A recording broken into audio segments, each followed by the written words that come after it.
Well, that was disappointing, wasn't it, Falcons fans? Welcome in to Falcons Today by Chat Sports.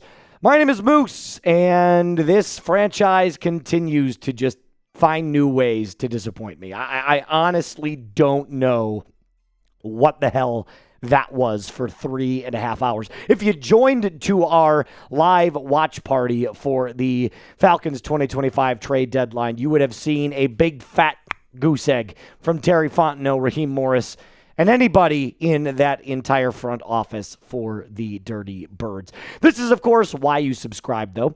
Every single time the Atlanta Falcons do anything or don't do anything, apparently, we're going to make a video for you just in time for your viewing pleasure. So do me a favor, if you love the daily content, if you love the updates surrounding your Dirty Birds, my Dirty Birds, hit that sub button right now. We do have some roster moves to talk about, so it's not like the Falcons did nothing all day long. They just didn't do anything in the trade deadline. But we did sign Zane Gonzalez, a kicker, now that we have released Parker Romo. And Zane Gonzalez has most recently been with the Washington Commanders.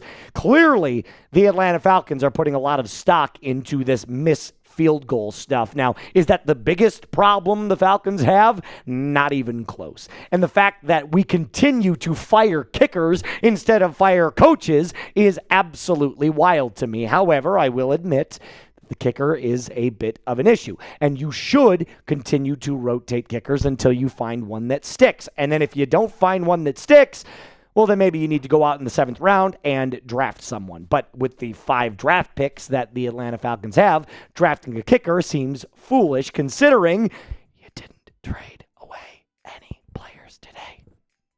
It's crazy. It's crazy stuff. Another move that they made, big time mover here.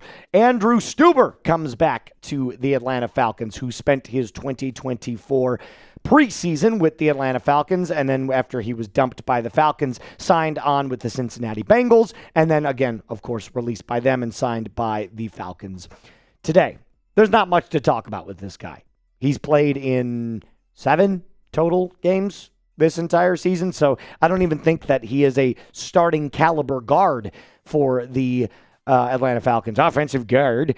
But what I will say is that it adds a little bit of depth, which is fine if you want to look at it like that, but I don't look at it like this at all. In fact, I'm still stewing because the Atlanta Falcons had an opportunity. They had an opportunity to make this team better in the future. Did they not?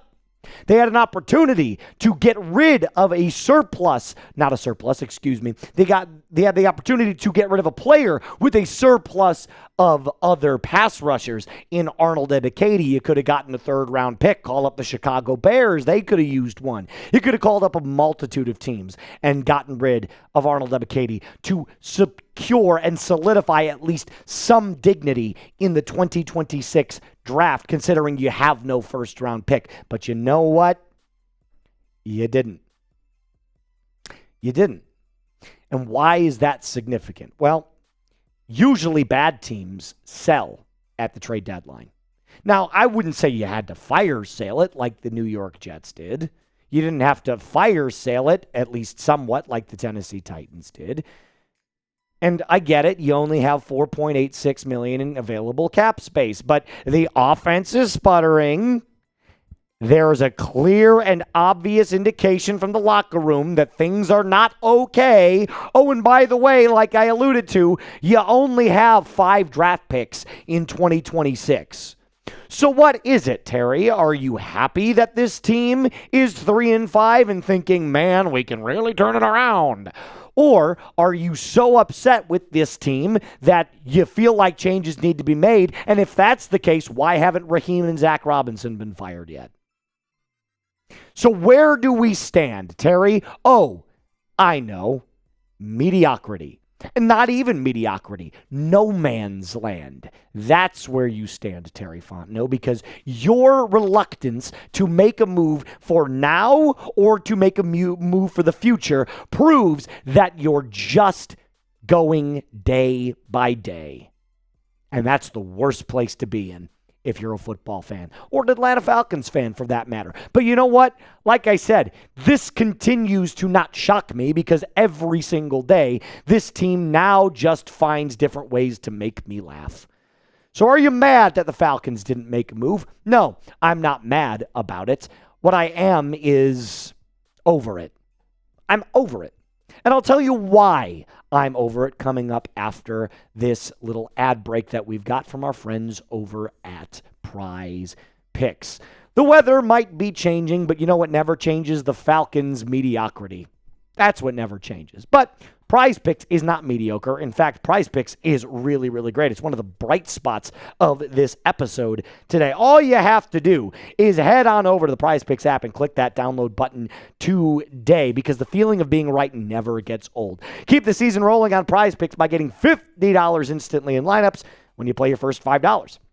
PrizePicks, by the way, you can now follow other players directly on the app and copy their lineups in just one click, whether it's a friend, a celebrity partner like producer Alper on the ones and twos, or just someone whose picks you love. Hit that follow button and check out every lineup they create in the brand new feed tab over on PrizePicks. How do you play? 30 seconds. That's it. That's all it takes. Pick the player, the more the less on their stat projection, and watch your money multiply. Up to 2,000 times your cash this football season on PrizePicks. Just download the app today.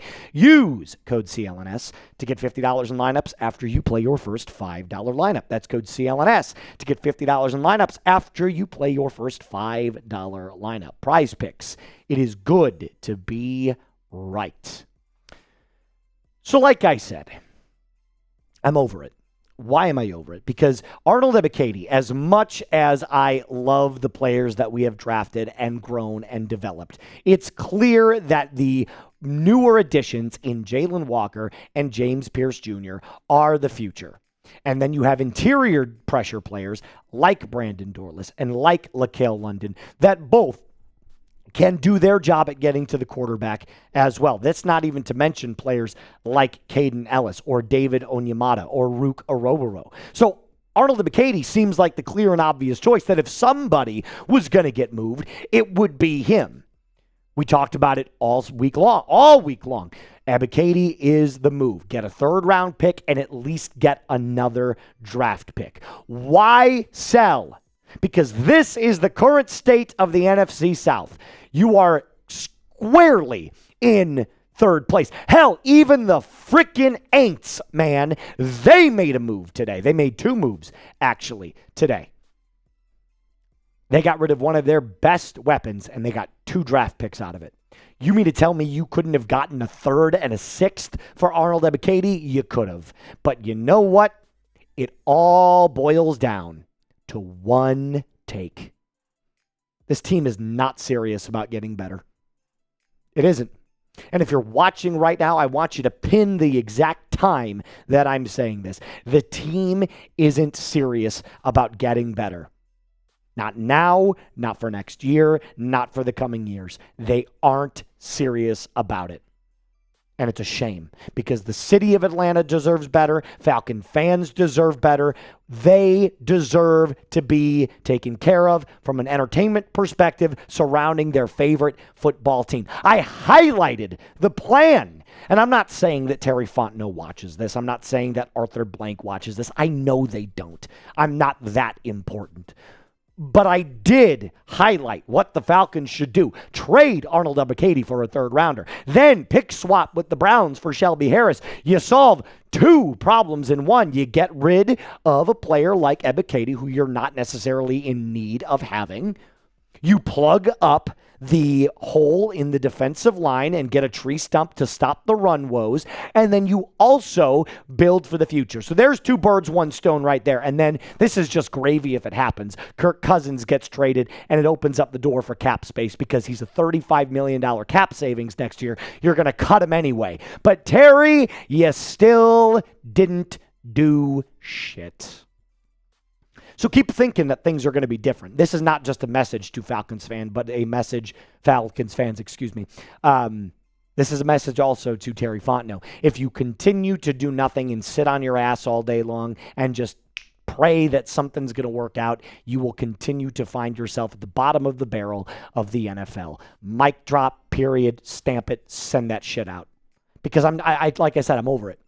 I'm over it. Subscribe to the channel. Honest breakdowns every single day. When something positive happens, I promise you I will be more upbeat. I will. I swear to God, I don't like being this negative all the time. But I am being honest like you guys have asked me to be. So subscribe to the channel, like today's video, rise up, and be cool.